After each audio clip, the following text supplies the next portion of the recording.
Vous écoutez 2D6 Plus Cool, et voici moyen-métrage Macadabre. En l'an 1366, en plein obscurantisme moyenâgeux, la province de Saint-Voile est ravagée par une étrange pestilence, transformant sa population en créatures dégénérées, déviantes et bestiales. Si la province, pauvre et bien trop éloignée de la capitale, n'intéresse pas la couronne, la fuite de la population face à une épidémie en pleine propagation, les rumeurs d'une nouvelle religion se développant dans la région, l'anathème de l'église sur la cité fortifiée dirigée par la sulfureuse comtesse, et l'absence de communication avec cette dernière, contraignent le roi à mandater un collège de médecins de la peste. Le but de cette brigade méprisée, éradiquer la source de cette malmort, ou mourir en essayant. Macadabre est un jeu de rôle médiéval fantastique, sombre et horrifique, pour adultes consentants, appréciant l'outrance et le sang. Conçu par Anthony Combrexel, dit Inno. Ce jeu est en lui-même une altération du jeu Chevalerie et Sodomie, ça ne s'invente pas, d'un certain Marquis chez Batro Games. Macadabre emprunte l'imagerie et la philosophie d'œuvres comme Dark Souls, Bloodborne, Darkest Dungeon ou encore simplement Berserk. Le tout avec un fumet old school sans en être totalement. La mécanique du jeu est injuste, sans pitié, et non content de cela, l'expérience à la table est intense, en poussant l'inconfort des joueurs de manière à les rendre plus réactifs. Si ceux-ci s'autorisent du hors-jeu, ou font mine de ne pas rester debout, la comtesse punira leur personnage. Comtesse étant le titre donné au maître de jeu. Nos docteurs auront en permanence sous les yeux une carte de la région découpée en hexagones. Chaque zone contient une description sommaire, autour de laquelle la comtesse improvisera. La région regorge de dangers mortels et de secrets bien gardés. Macadabre bénéficie ainsi d'une certaine rejouabilité, semblable aux jeux vidéo qui l'ont inspiré. 2D6 Plus Cool a une ligne éditoriale plutôt safe. Aussi, nos parties se feront en mode easy, tels les petits joueurs que nous sommes. Notre expérience ne sera ainsi pas totalement représentative de ce qu'est Macadabre. Sans parler de cette affreuse manie, que dis-je cette hérésie, cher à mon cœur de caler de la narration partagée un peu partout. Nitz, Roberto et le Mat vont tâcher de survivre en tant que docteur Bonnemort, Vanderzy et Neranava dans la contrée de Saint-Voile. Nota bene, moyen-métrage est un genre d'hybride entre format court et les grands formats classiques, ou comment diffuser des parties de groupe avec plus de facilité. On m'a conseillé de diffuser aussi les épisodes du podcast sur YouTube, afin de toucher un plus large public. C'est à l'étude, au point qu'il est fort possible que vous soyez en train de découvrir cet épisode par ce support.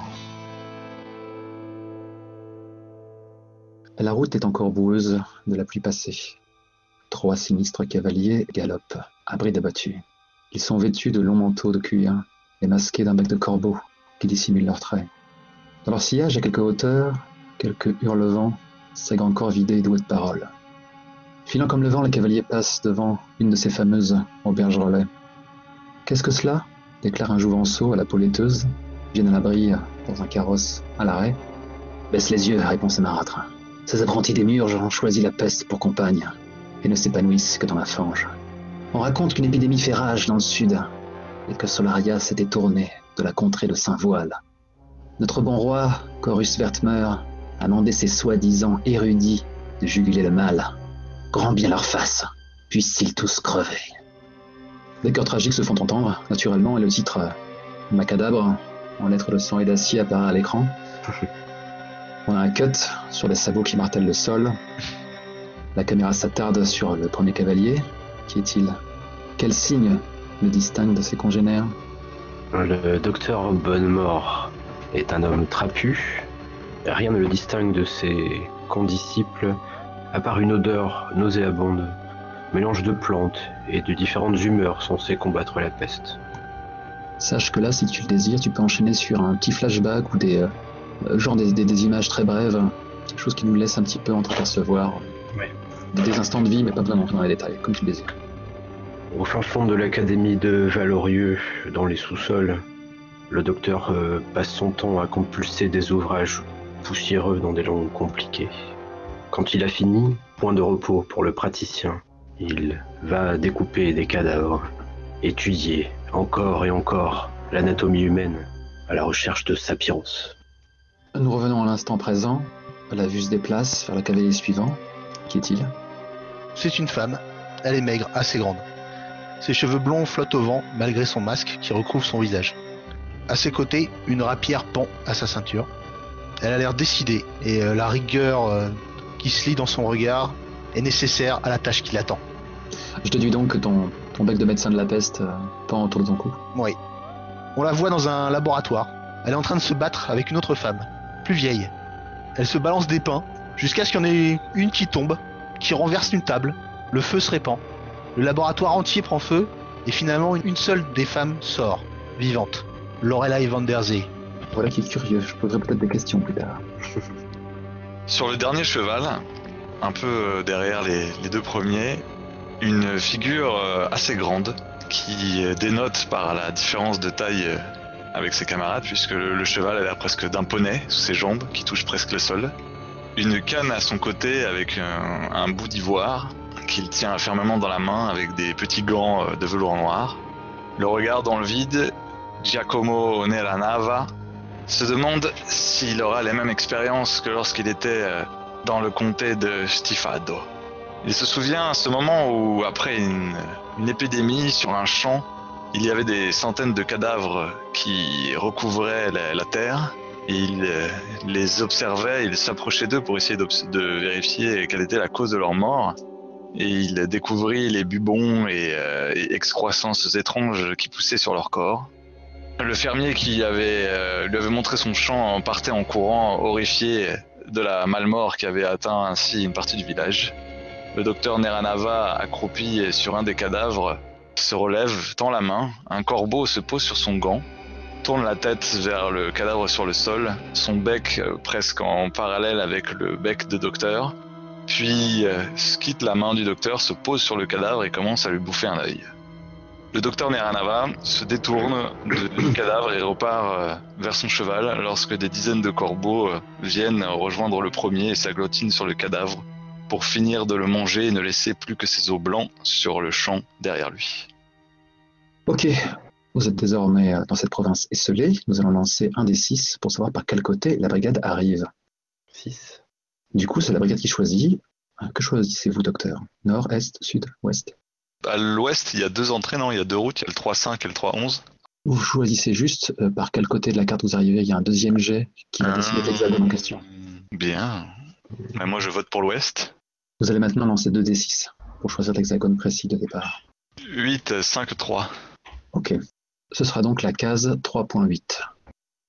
Nous sommes sous un soleil jaunâtre maladif. Vos chevaux trottent désormais. Et vous vous retrouvez au cœur des ruines d'un château, à ciel ouvert où la nature a repris ses droits. Un hurlevent perché sur un monticule rocheux vous observe, en clignant des yeux par intermittence, sans dire un mot. Les hurlevents sont de grands corvidés, aux plumages noirs et aux yeux colorés, comme vous le savez. Ils ont été domestiqués et sont capables de mémoriser et de répéter les paroles. Ainsi, la brigade peut tenir au courant l'Académie de Valorieux de ses avancées. Que faites-vous, docteur? Très bien. Et le docteur Neranava descend de son cheval et qui se soulage du poids du docteur. Et avec sa canne, il avance lentement mais sûrement vers le corvidé. Et il essaye de l'attirer en faisant un petit bruit. Petit, avec un peu de nourriture qu'il fait apparaître presque par précipitation dans sa main. Le hurlevent déploie ses ailes et atterrit à tes pieds. Neranava se baisse et donne à manger au corvidé et commence à lui susurrer « Nous sommes bien arrivés, rapporte-le. » Bien arrivé, répète l'oiseau. Et donc si je peux, je le prends dans la main et je le lance au loin pour qu'il s'envole. Et il prend de la distance et disparaît dans les sombres nuages vers des cieux plus cléments sans doute. Docteur, je pense que ce voyage nous a quelque peu fourbus. Il me semble qu'il y a un village, ou en tout cas quelques maisonnées un peu plus au nord. Ce serait peut-être un bon endroit pour y arrêter nos montures. Que pensez-vous de cela? Oui, peut-être pour nous y glaner quelques informations. Qu'est-ce que ce château en ruine? À qui appartenait-il? C'est une excellente question, mais je pense que ce sont les gens du cru qui pourront nous répondre. Ces vieilles pierres ne semblent pas avoir grand-chose à témoigner. Tu déclares cela alors que ton regard se pose sur ces vestiges, tel un cadavre exposé aux 4 vents. Et vous pouvez même remarquer un trône sur un promontoire. Allons, nous avons bien quelques instants à perdre. Visitons ces ruines. Docteur, puisque vous aimez l'archéologie, je vous regarde. Très bien. De ses grandes jambes dégandées, le docteur commence à escalader les vestiges jusqu'au trône. Pendant que le docteur Van Der Zee est en train de monter, Neranava retire son masque et prend une petite outre de vin et commence à boire tout en s'étirant le dos et les muscles fourbus par le voyage. Et vous, docteur Bonnemort, quel est votre programme? Pendant ce temps, Bonnemort a sorti des fontes de son cheval, harassé quelques ouvrages. On voit que l'un s'intitule Province de Saint-Voile. Il commence à le regarder en léchant ses doigts gantés. Tu ne perds pas un instant de t'instruire. Van Der Zee, tu contemples le trône. Je recherche des armoiries, des signes distinctifs, des noms peut-être une phrase qui signerait une famille. Il a bien perdu de sa majesté. Il est en pierre déjà? En métal corrodé, et si ornements il y avait, il y a longtemps qu'ils ont été arrachés. Donc je rôde autour du trône, espérant trouver un indice de à qui appartenait ce château. Tu bats des paupières. Est-ce que tu as entreaperçu un seigneur empreint de majesté, portant un regard apaisé sur la lande? Est-ce que j'ai rêvé? Est-ce que la fatigue te joue des tours? Et qu'à quoi il ressemblait ce seigneur? Tu n'as vu que de dos, ses cheveux gris tombant en cascade sur ses épaules. Une main osseuse, serrée sur la garde d'une épée. Très bien. S'il n'y a rien de plus, je redescends. Qu'est-ce que tu as cherché, Bonnemort, dans tes écrits? J'ai justement cherché ce que pouvait être ce château en ruine. Ce château pourrait appartenir au clan des Lavergne. La contrée n'a cessé de s'entre-déchirer autour de luttes de pouvoir, de guerres civiles. Il y a bien longtemps qu'ils ont disparu des livres d'histoire. Bien, docteur Van Der Zee, vous avez fini de vérifier si vous avez trouvé un siège pour vous asseoir? Qui voudrait de ce siège? Et de ce domaine d'ailleurs. Il n'y a rien à prendre ici. Il n'y a rien à apprendre. Désolé pour vous, Bonnemort. Ah, Bonnemort. Et alors, dans ce livre, vous avez appris qu'il y a 250 ans, un homme ici a exploité des pauvres gens pour pouvoir se construire un royaume? Oui, en quelque sorte, c'est ce que j'ai pu apprendre. Et il s'appelait comment, cet homme? Il avait pour nom Lavergne. Quelques bons mots vous me viendraient avec un nom pareil de seigneur. Il a dû se faire moquer par ses gens. Certes. Voilà, c'est reposé, reprenons la route. Vous êtes habitué à l'irrévérence du docteur Neranava? Vous le considérez vraiment comme l'un de vos pères? Non. Plutôt comme une nuisance utile. Je vois. Alors, ce village, au nord, c'est ça? Il me semble, non? Vous voyez pas les fumées qui montent de cheminée? Il y a bien des fumées qui montent au loin, non? Ou alors, ça ressemble à un village abandonné? Effectivement, il y a le panache de fumée qui s'échappe du village. Donc, montrant de mon doigt le panache de fumée, je dis oui, il me semble que là-bas, il y a beaucoup plus de choses intéressantes. À boire et à manger, par exemple. Ou alors des morts. Oui, mais dans ce cas-là, nous sommes là pour pratiquer nos talents, pour lesquels nous pourrons être payés. À boire et à manger. Vous relevez des morts, Neranava? Non, nous les nettoyons, me semble-t-il. Je pense que les fossoyeurs doivent manquer dans la région. Un bon bûcher, c'est tout ce qu'il faudra. Par exemple, mais je ne suis pas sûr que les gens aient la présence d'esprit de faire ce genre de choses. N'allez point trop vite en besogne. Il y a beaucoup de choses à apprendre dans un cadavre. Certes. Alors allons-y, ne traînons pas. On pourra remarquer que lorsque le docteur a parlé d'étudier les cadavres, la main de Neranava s'est serrée imperceptiblement sur la anse de sa canne. Ok. Est-ce que tu l'as remarqué, Van Der Zee? Est-ce que tu gardes toujours Neranava à l'œil? Je sais pas, je pense pas. Si Non, tu je pense devais pas. te retrouver dos à dos avec l'un d'eux, quel préférerais-tu? Oui, Dos à dos? à protéger ta vie. Aucun. Franchement, Peut-être que les épreuves à venir resserreront vos liens. Nous verrons. nous verrons.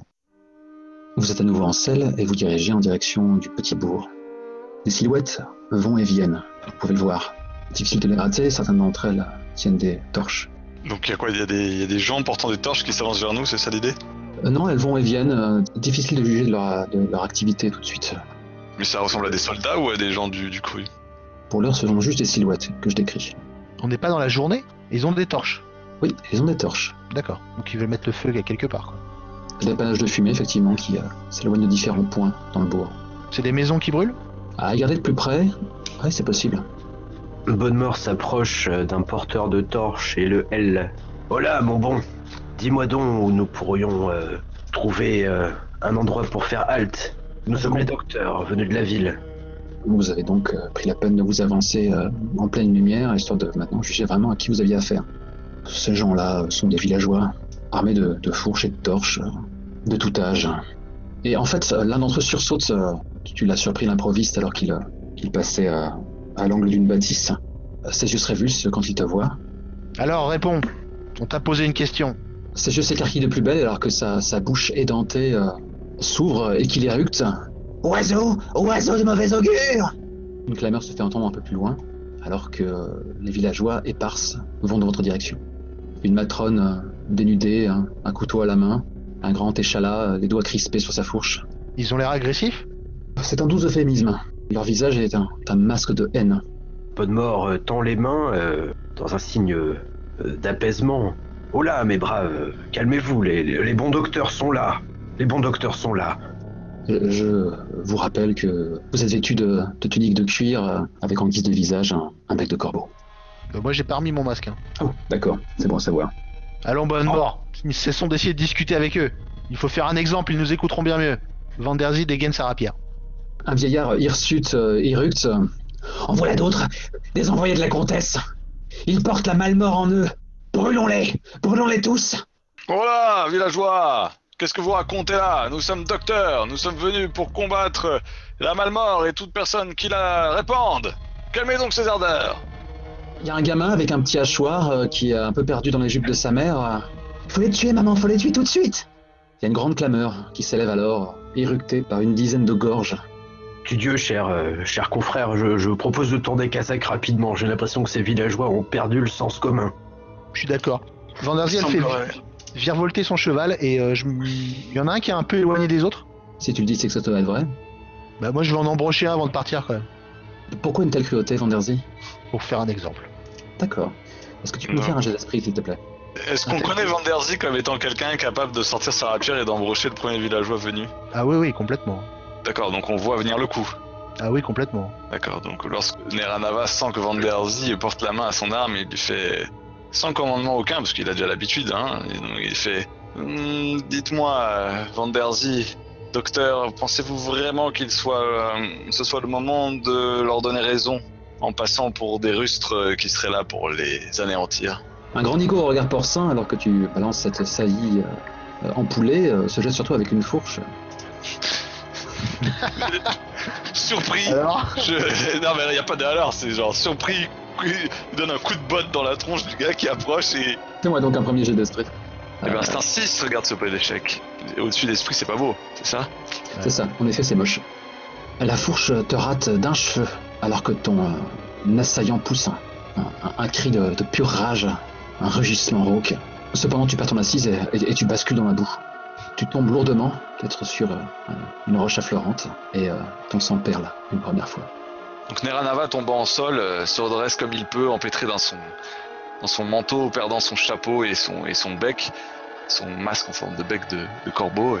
Il se relève, il révèle la tête d'un bougre aux cheveux longs filasses, au front dégarni et à la barbe fournie, et les yeux écarquillés et quelque peu effrayés par la chute. Et l'homme en face de lui tend la main en disant « Cela suffit maintenant, cela suffit !»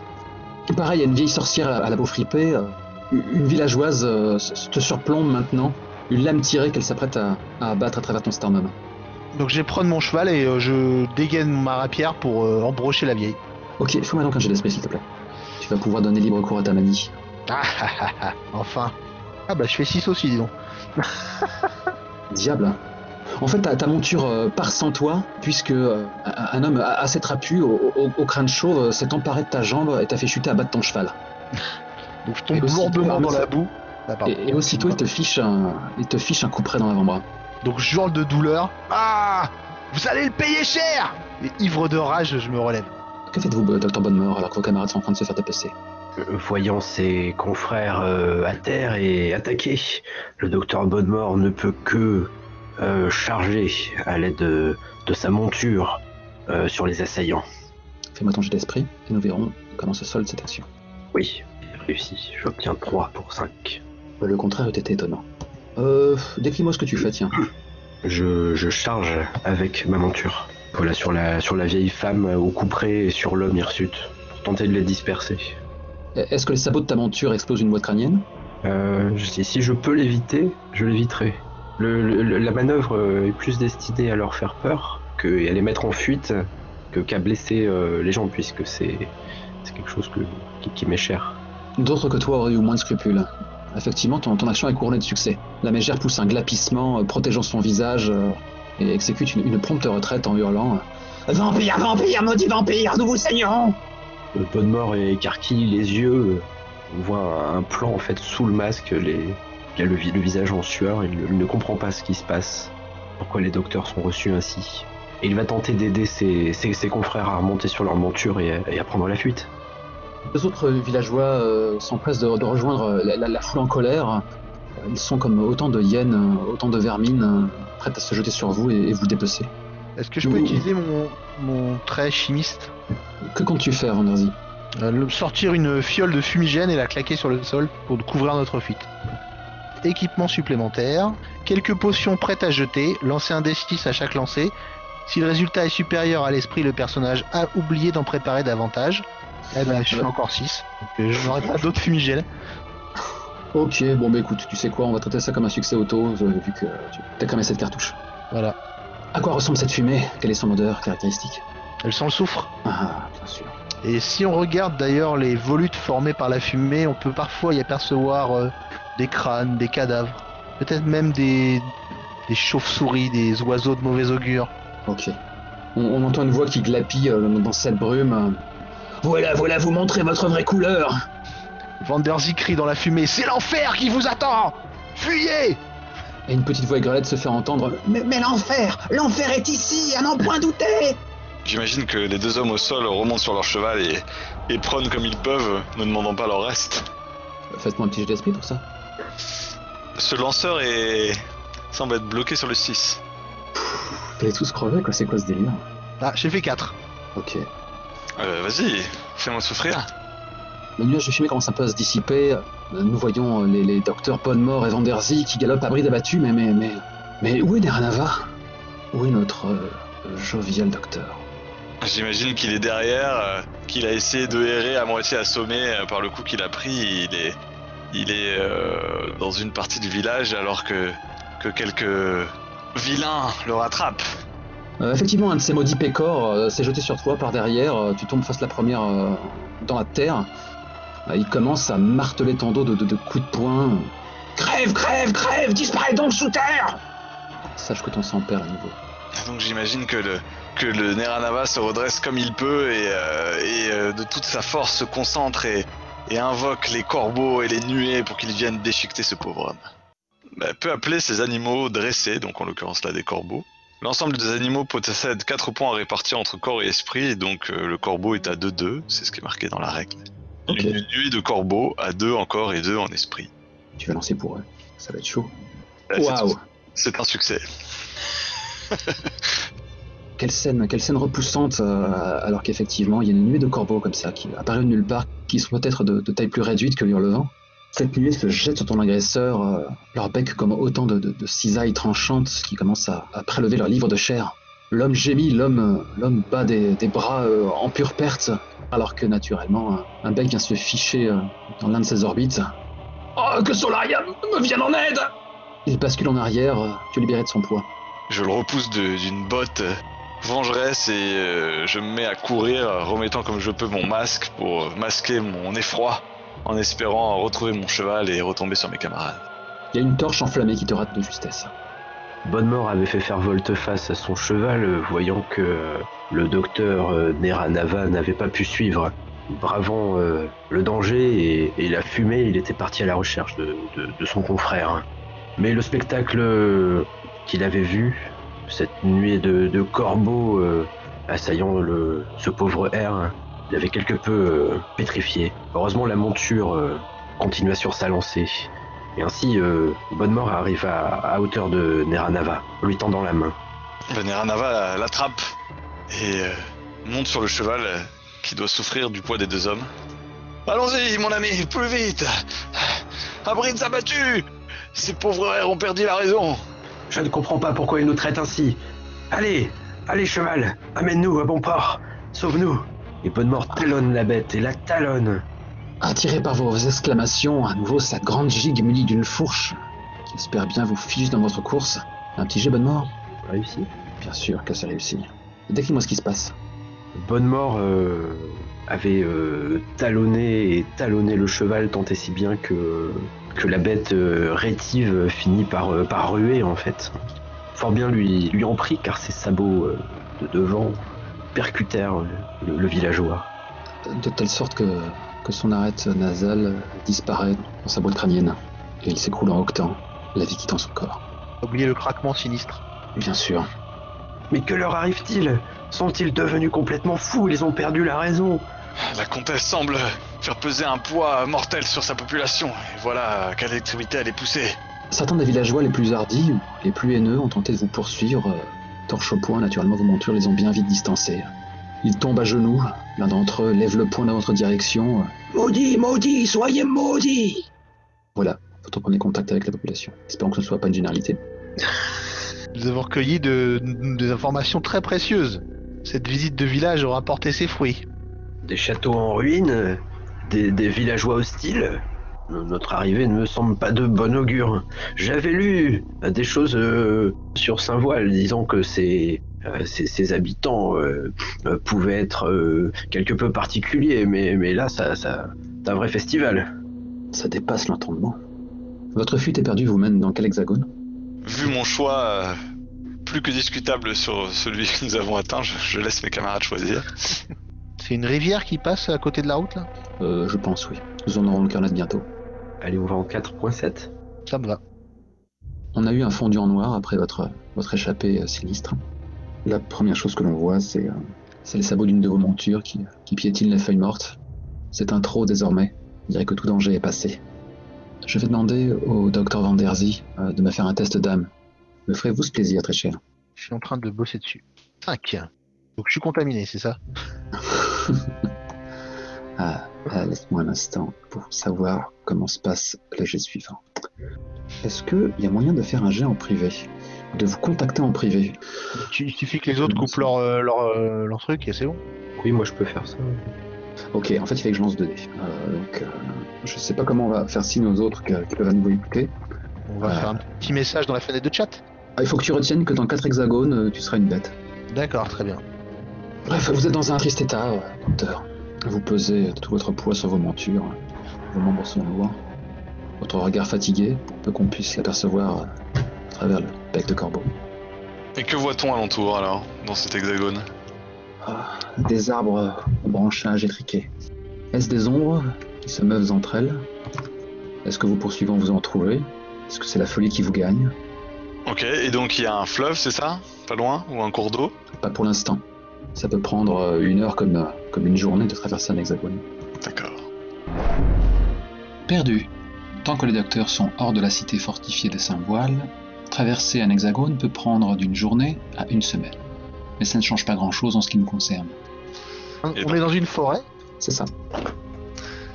Et avons-nous une quelconque connaissance du terrain? C'est-à-dire que la carte que les joueurs ont devant les yeux, est-ce qu'elle est à peu près connue des joueurs, des personnages, ou pas du tout? Genre, est-ce qu'on sait qu'en plein milieu de la carte, il y a un gros château? Oui, ça doit être le docteur Bonnemort qui a réussi à dégoter ça. Ça ne m'étonnerait pas, n'est-ce pas, docteur?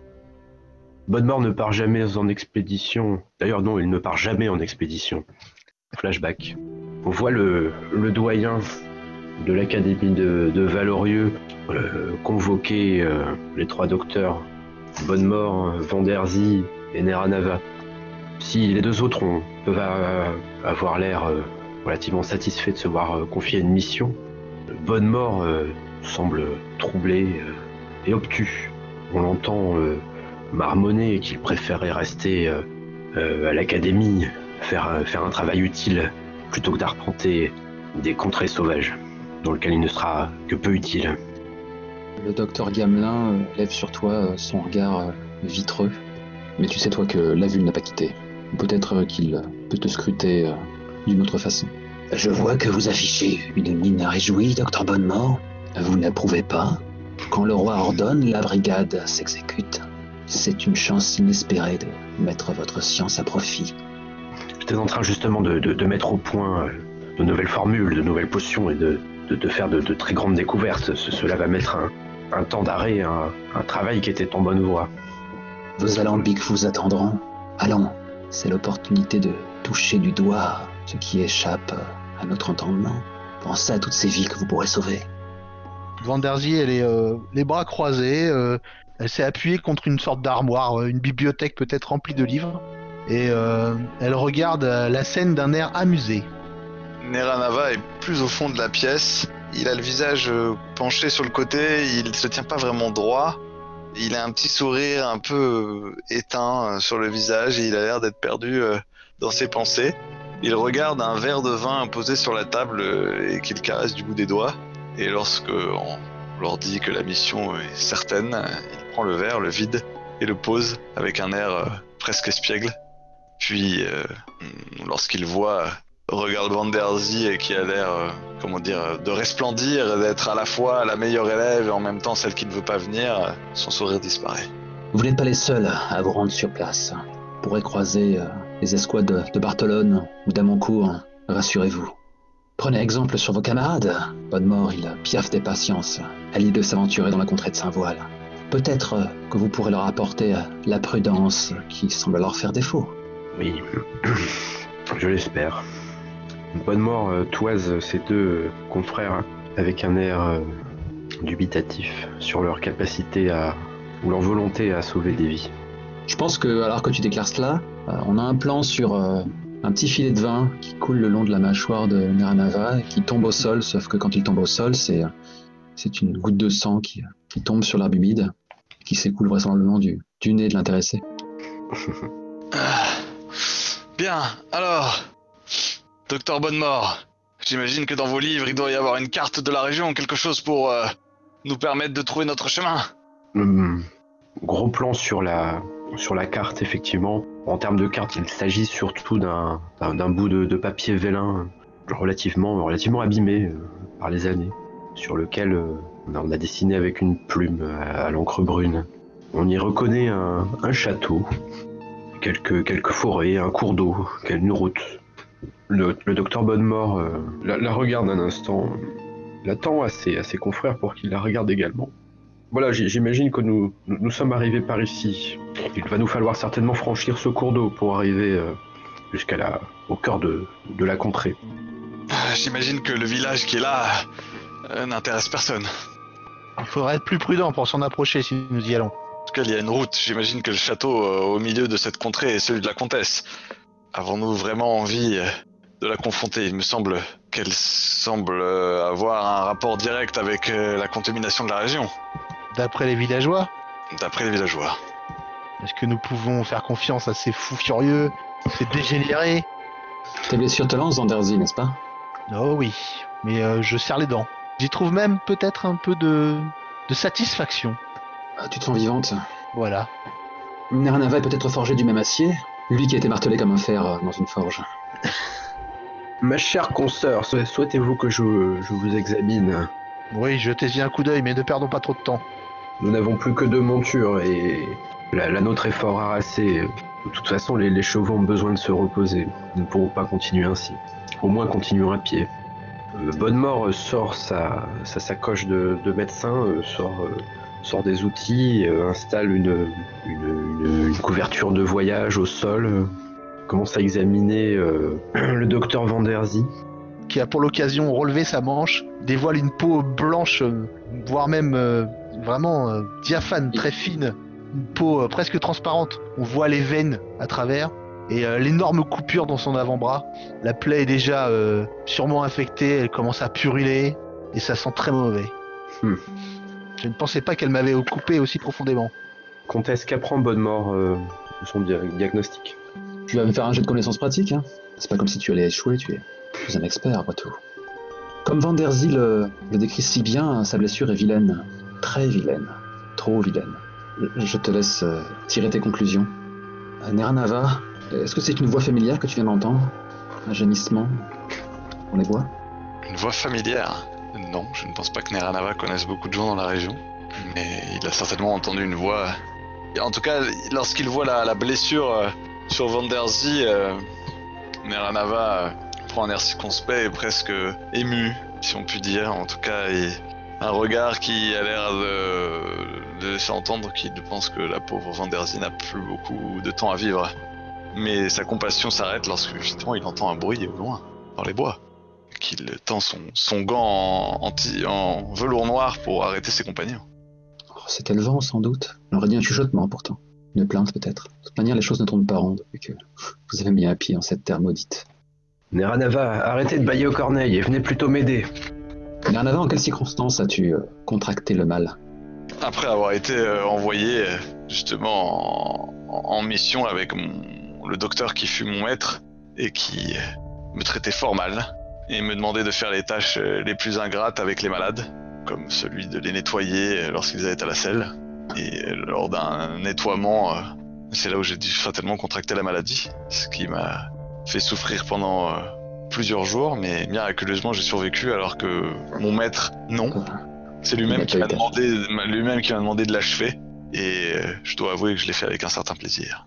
Mais depuis, je cherche à prouver que je suis bien meilleur que mon maître et que je pourrais soigner cette maladie et non pas laisser mourir les gens dans leur merde, comme mon maître le fit. Merci pour cette confidence, docteur. Neranava, Bonnemort secoue le docteur Neranava. Venez donc m'aider, la situation est grave. La vie de Vanderzy ne tient plus à grand chose. Venez m'aider. Placez-lui un bâton rapidement entre les mâchoires. Vanderzy mordait ça fort. Mais si je peux me permettre, docteur, je le regarde, le docteur Bonnemort, et je fais un nom de la tête. Comme s'il était entendu que la vie de Vanderzy devait être achevée au plus vite. Praticien, peut-il la capacité... Oui. Praticien, capacité.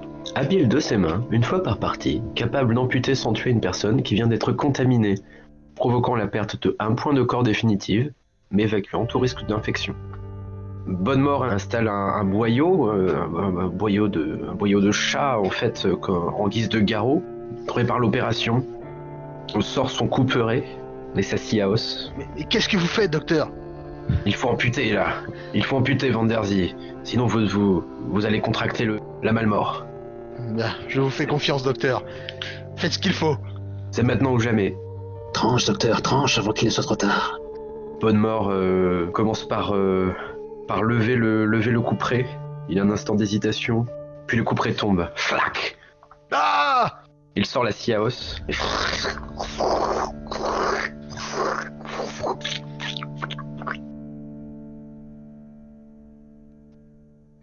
La brigade fera-t-elle le poids face à la horde des morts sang?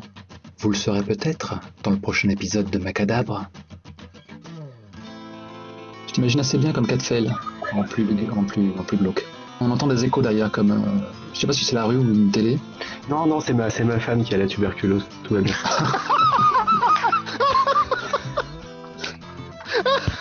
Pardon. Ah mais c'est vrai, hein. Rigolez pas, c'est pas drôle.